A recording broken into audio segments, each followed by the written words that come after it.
Question number 8 from American Select. Why aren't our K through 12 schools preparing graduates to compete in the global economy? And what would you do as president to lift their performance?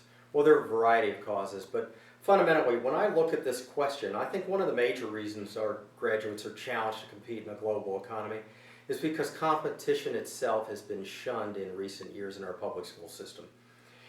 Under the politically correct guise of preserving self-esteem, we don't allow students to learn how to compete. And the problem is when they leave the protective environment of academia and they enter into the real world, they're entering into a global economy where the children across the globe have been honed to compete. And we need to help our children in that way.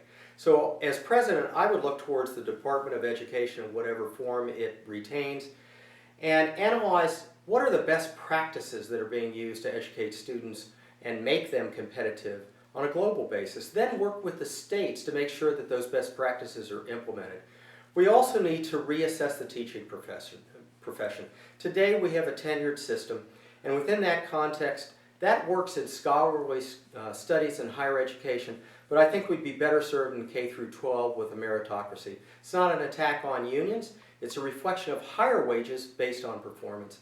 And the bottom line is, what we need to do is return to focus on the mission of educating the students.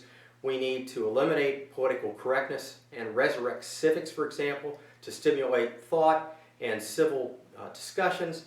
And finally, we need to restore teaching as a profession rather than just as a job.